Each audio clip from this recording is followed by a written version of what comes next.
ছোট থেকেই আমার নানু ভাইয়ের সাথে সম্পর্কটা ছিল বন্ধুর মতো। ভীষণ সাহস আমার, তাই হয়তো উনি একটু বেশি ভালোবাসতেন। কোনো কিছু দেখেই ভয় পেতাম না। মেয়ে হয়েও তেলাপোকার শিং ধরে অন্য মেয়েদের ভয় দেখাতাম।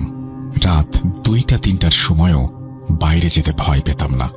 আমার অনেকগুলো কাজিন, কিন্তু নানু ভাই সবার মধ্যে আমায় হয়তো একটু বেশি স্নেহ করতেন, যেটা আমি বুঝতে পারি তার চলে যাওয়ার পর। আমার নানু ভাই খুব স্মার্ট, ভীষণ সম্ভ্রান্ত পরিবারের ছেলে, নিজেও নামকরা ইঞ্জিনিয়ার এবং একজন খুব ভালো মানুষ ছিলেন। 5 ওয়াক্ত নামাজ পড়তেন। নানুবাড়ির শহরের এমন কোনো গরিব মানুষ নেই যে আমার নানু ভাইয়ের হাতে খাবার খায়নি। প্রতি ঈদের কথা তো বাদই দিলাম, নানু ভাইয়ের মৃত্যুর পর পুরো শহর ভেঙে মানুষ এসে আমাদের বাসায় কেঁদেছিল। তিনি আমাকে ভীষণ আদর করতেন। আমি ছোট থাকতে ইঞ্জিনিয়ারিং পড়তে চাইতাম, কারণ আমি ম্যাথ, ফিজিক্স, কেমিস্ট্রিতে বেশ ভালো ছিলাম। বরাবরই নানু ভাই চাইতেন আমি ডাক্তার হই। তখন বাকি ভাই বোনদের মধ্যে আমার রেজাল্টই ছিল সবচেয়ে ভালো, বড় আপুর পরে। নানু ভাই চাইতেন বড় আপুর মতো আমিও মেডিকেলে পড়ি। বড় আপু তখন খুলনা মেডিকেল কলেজের শেষ বর্ষের ছাত্রী, আমি পড়ি ক্লাস 8-এ। 2015 সাল। নানু ভাই আমাদের ছেড়ে চলে যান। যাওয়ার আগে আমায় বলে যান, আমি চোখ বন্ধ করে দেখি তুমি ঢাকার কোনো স্বনামধন্য সরকারি মেডিকেল কলেজের বারান্দায় হাঁটছ, সাদা অ্যাপ্রন গায়ে। ঢাকার বাইরে কোথাও যেন তোমায় আমি পড়তে না দেখি। আর এটাই যেন হয়। নানু ভাইয়ের মিষ্টি খুব পছন্দ ছিল, কিন্তু ডায়াবেটিসের রোগী বিধায় নানু তাকে মিষ্টি খেতে দিতেন না। শুধু আমার রেজাল্ট হলে নানু কিছু বলতেন না, তাই তিনি আমার প্রতি রেজাল্টের অপেক্ষায় থাকতেন। 8-এর জেএসসি পরীক্ষা সামনে ছিল এবং এই ঘুম ভাঙে বিকেল 4টা-5টার দিকে। কয়েকদিন টানা এই অবস্থা যাবার পর আমার আব্বু আম্মুর মাথায় চিন্তার রেখা দেখা দিল এবং আমাকে জিজ্ঞেস করল কি সমস্যা হচ্ছে। আমি তাদের বলি যে আমার মাথা ব্যথা করে, মাথার পেছনের দিকে, আর ঘুমালে হুঁশ থাকে না। আব্বু আম্মু চিন্তা করল আমাকে একজন ভালো নিউরোলজিস্টের কাছে নিয়ে যাবেন, তাই দেরি না করে একজন ভালো নিউরোলজিস্টের কাছে নিয়ে গেলেন এবং উনি সব শুনে আমাকে বেশ কিছু টেস্ট করতে দিলেন। কিন্তু সব টেস্টেই দেখা গেল আমার কোনো সমস্যা নেই, আমি সম্পূর্ণ সুস্থ। তবে উনি জানালেন হয়তো মৃগী রোগের কোনো লক্ষণ দেখা দিচ্ছে। এসব বলে কিছু ওষুধ দিলেন, যা ছিল আসলেই অনেক হাই ডোজের ঘুমের ওষুধ। দিন দিন আমার শরীর ভাঙতে থাকে আর সারাদিন আমি শুধু ঘুমোতে থাকি। মাগুরা, যশোর, ফরিদপুর সব জায়গার নিউরোলজিস্ট দেখানো শেষ এবং সব রকমের টেস্ট করানো শেষ। এর মধ্যে আমার আর শুধু মাথা ব্যথায় সীমাবদ্ধ নেই, বিষয়টা চলে গেছে অজ্ঞানের পর্যায়ে। আমি শুধু সেন্সলেস হয়ে যেতাম এবং খিঁচুনি উঠত। তারপর কিছু সময় পর নিজে নিজে জ্ঞান ফিরত, তবে শরীর ভেঙে একদম কঙ্কালের মতো হয়ে গেল। একদিন অজ্ঞান হয়ে খিঁচুনি উঠে এমনই অবস্থা হলো যে আমাকে অ্যাম্বুলেন্সে করে ঢাকায় একটি নামকরা প্রাইভেট হাসপাতালে ভর্তি করানো হলো। সেখানে ডাক্তাররা আবারও অনেক টেস্ট করালেন। বরাবরের মতন কোনো রোগ না পেয়ে বিষয়টাকে মানসিক সমস্যার খেতাব দিয়ে আমাদের রিলিজ করে দিলেন। একে তো এত ডাক্তার, হসপিটাল করে অনেকগুলো টাকা খরচ হয়ে গেছে, তাই আব্বু আম্মুর দুশ্চিন্তা এখন চরম পর্যায়ে। তবে ঢাকা থেকে আসার পর আমি একটু সুস্থ হতে শুরু করলাম, যদিও এই সুস্থতা বেশি দিন টেকেনি। একদিন স্কুলে অজ্ঞান হয়ে গেলাম, আর তারপর থেকে শুরু হলো আরো কিছু লক্ষণ। আমি সেন্সলেস থাকা অবস্থায় অনেক কথা বলতাম, এমনকি কিছু কথা এমন যা পরবর্তীতে নাকি সত্যিও হয়েছিল, যা আমি পরে শুনেছি। যেমন আমার বোনের রেজাল্ট। আমি বলে দিয়েছিলাম আমার বোনের রেজাল্ট কি হবে। তারপর কিছু জিনিস দেখা শুরু করলাম। মনে হতো জানালার কাছে দাদুর বয়সী হুজুরের মতন কেউ একজন দাঁড়িয়ে আছে আর আমাকে তার কাছে ডাকছে। এসব দেখে আমার মুখে শুনে আমার মায়ের চিন্তা 3 গুণে গিয়ে পৌঁছালো। এবার পরিচিত কিছু মানুষ বলল, ওকে আপনার একটু হুজুর দেখান। বিভিন্ন হুজুর দেখানো হলো, তারা পানি পড়া দেয়, তাবিজ দেয়, কাজ হয় না। আমার শরীর তখন তাবিজে পরিপূর্ণ হয়ে গিয়েছিল। গলায়, হাতে, কোমরে 3-4টা করে তাবিজ। ঠিক সেই সময়ে আমাদের পরিচিত এক আন্টি আম্মুকে জানালো ফরিদপুরের একজন কবিরাজ আছে, আমাকে যেন ওনার কাছে নিয়ে যাওয়া হয়। আব্বু এসব বিশ্বাস না করলেও আম্মু অনেকটা জোর করেই আমাকে তার কাছে নিয়ে যান। আমি ওনাকে দাদু বলে সম্বোধন করতাম। সেই বাবদ কিছু জিনিসপত্র লাগবে, আর ওনার কাছে টাকা দিয়ে দিলে উনি সবকিছু ব্যবস্থা করবেন, নদীর পানি, জবা ফুল, এমন আরো অনেক কিছু। ছোট ছিলাম, যার কারণে আমার কি কি লেগেছিল সঠিক মনে নেই। উনি আমাকে বাড়ি থেকে একটু দূরে একটা বাগানের মধ্যে নিয়ে গোসল দিলেন। পানিটা ছিল একটা মাটির কলসে। উনি আমাকে বললেন, তোমার গায়ে পানি দেবার সাথে সাথে তুমি সোজা বাড়ির মধ্যে চলে যাবে, কোনো শব্দ শুনলেও পেছনে ফিরে তাকাবে না। আমি একটা ঠাস করে শব্দ শুনলেও পেছন ফিরে তাকাইনি। তারপর উনি আমাকে একটা তাবিজ দেন এবং বলেন সাবালিকা হওয়া পর্যন্ত যেন আমি এটা পরিধান করি, আর যদি কখনো খোলা লাগে বা খুলে যায় তবে যেন গরুর দুধ দিয়ে ভিজিয়ে আবার সেটা পরি। এভাবে আমি আমার ইন্টারমিডিয়েট পর্যন্ত তাবিজটা রেখেছিলাম। এরপর আর কখনো আল্লাহর রহমতে কোনো সমস্যা হয়নি। কাহিনীটা আসলে কতটা ভৌতিক আমি জানি না, তবে এই সমস্যাটা আমি আমার পরিবার খুব বাজেভাবে ফেস করেছি। আর একটা বিষয় অ্যাড করতে চাই, এখন এসে যখন ভূত.com-এর বিভিন্ন ঘটনা শুনি এবং বিভিন্ন হাদিস ঘাঁটি, তখন থেকে আসলে বুঝতে পেরেছি কালো জাদুর ভয়াবহতা কতটা এবং আল্লাহর শাস্তি, এর শাস্তি হতে পারে জাহান্নাম। আমাকে যে কবিরাজ চিকিৎসা করেছিলেন তখন জানি না কোন পদ্ধতিতে করেছিলেন। যদি উনি কালো জাদুর কোনো পদ্ধতি অবলম্বন করে থাকেন যেটা শরিয়া অনুযায়ী নিষিদ্ধ, সেক্ষেত্রে আল্লাহ যেন আমায় ক্ষমা করেন। তখন আমি অনেক ছোট ছিলাম, আর আমার গার্ডিয়ান অনেকটা নিরুপায় হয়েই আমাকে চিকিৎসা করিয়েছিলেন। এই ছিল ঘটনা।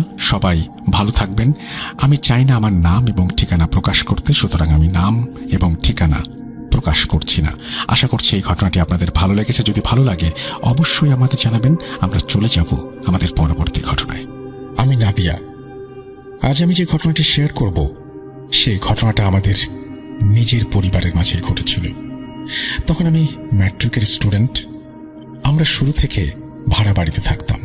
আর্থিকভাবে খুব শক্তিশালী ছিলাম না বলে নিজের একটা বাড়ি কেনার সুযোগ হয়নি। সে কারণেই এক ভাড়া বাসা থেকে আর এক ভাড়া বাসায় যেতে যেতে অনেক ঝামেলা, অনেক দুঃখ, অনেক অস্বস্তি সইতে হয়েছে।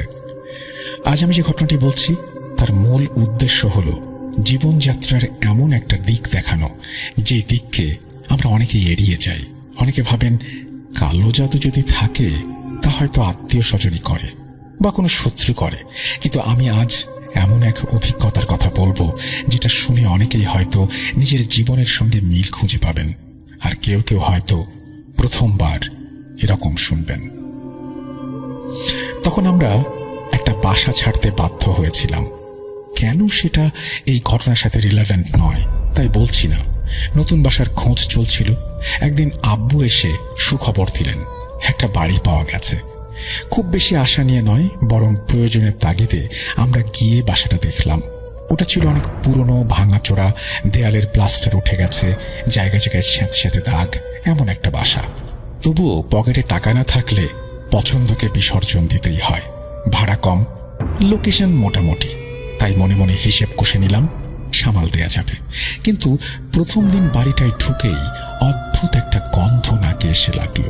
ঠিক বোঝাতে পারবো না, যেন বাসি কিছু, সঙ্গে আবার পোড়া ধোঁয়ার মতো একটা তীব্রতা মিশে আছে।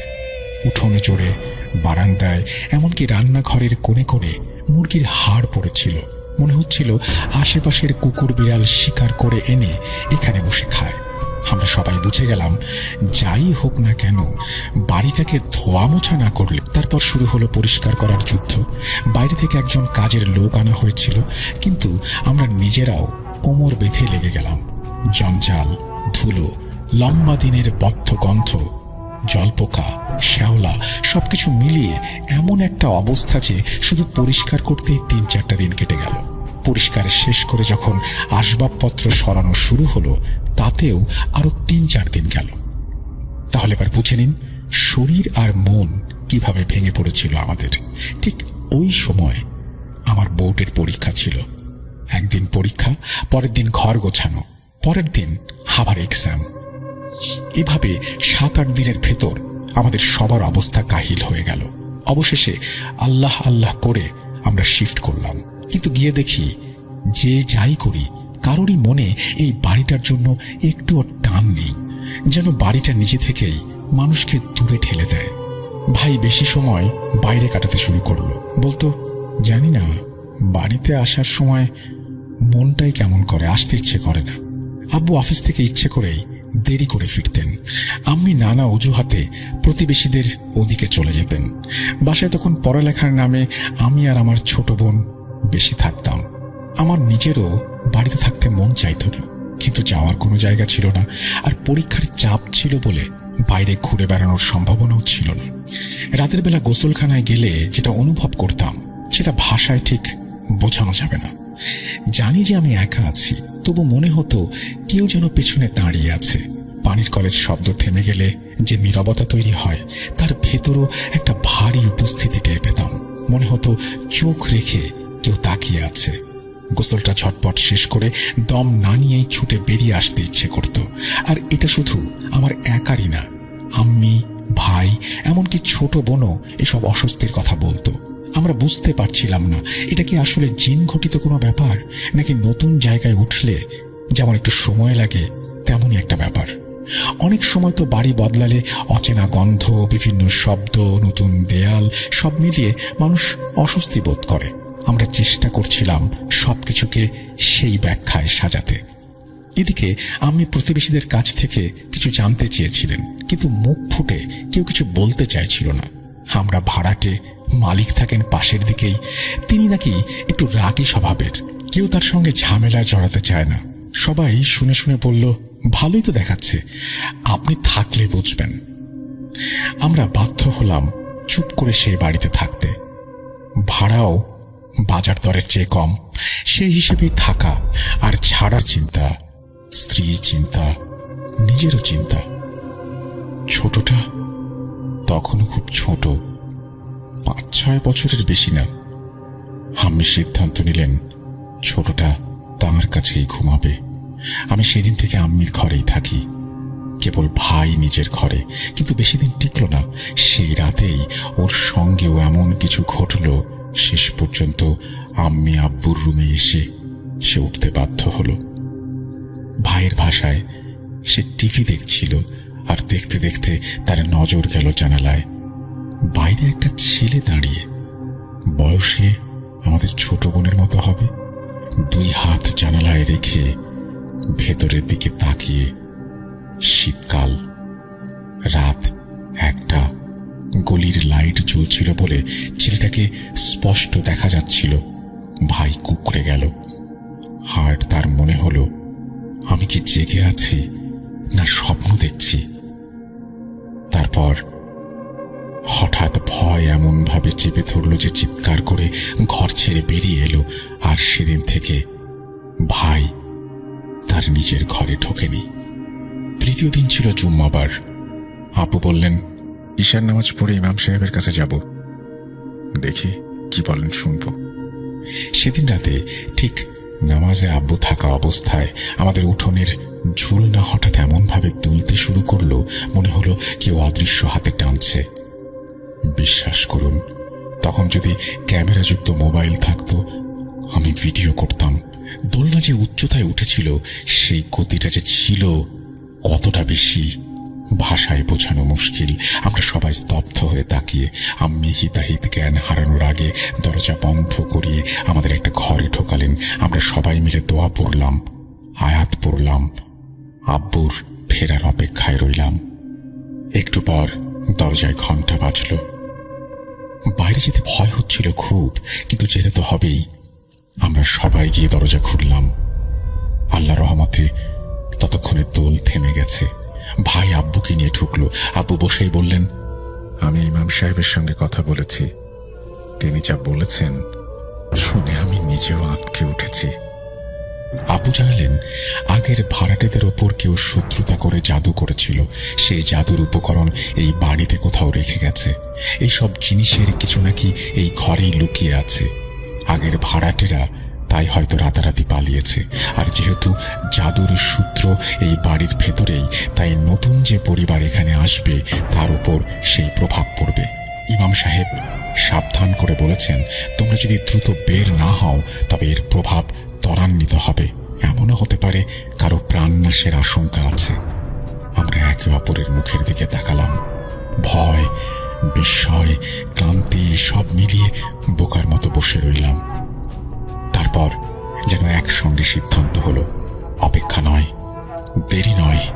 সকাল হতেই আমরা খালার বাড়ির দিকে রওনা দিলাম, যে যা পারি গুছিয়ে, বাকিটা পরে আনবো ভেবে। ভোরের আলো ফুটতেই বের হয়ে গেলাম। খালার বাড়িতে উঠলাম। মনটা একটু শান্ত হলো। যতদিন না অন্য কোনো বাসা মেলে আমরা এখানেই থাকবো। পরে আরেকটা ভাড়া বাসা পেয়ে আমরা শিফট করলাম। সেই থেকে ওই বাড়ির দিকে আর ফিরেও তাকাইনি।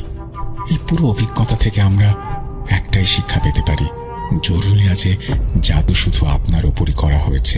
আপনি যে বাড়িতে উঠেছেন, আগের সাথে যাদের শত্রুতা ছিল, যাদের জীবনকে বিপথে নিতে চেয়েছিল কেউ, তাদের লক্ষ্য করে করা জাদুর প্রভাবও ওই জায়গাটিকে আক্রান্ত করতে পারে। এরপর যে পরিবার আসে তারাও তার প্রভাব মুক্ত নয়। আমরা অনেক সময় নতুন বাসা নেওয়ার সময় ভাড়াটা, লোকেশনটা, দেয়ালের রং ঠিক আছে কিনা এসব দেখি, কিন্তু বাসাটার ইতিহাস, আগের ভাড়াটেরা কেন চলে গেল, তারা কতদিন ছিল, কোনো অস্বাভাবিক ঘটনার রেকর্ড আছে কিনা, এগুলো জানতে চাই না। আমার মনে হয় ব্যবহৃত কোনো বাড়ি নেয়ার আগে সুযোগ থাকলে অন্তত প্রতিবেশীদের কাছ থেকে একটু খোঁজ খবর নেওয়া ভালো।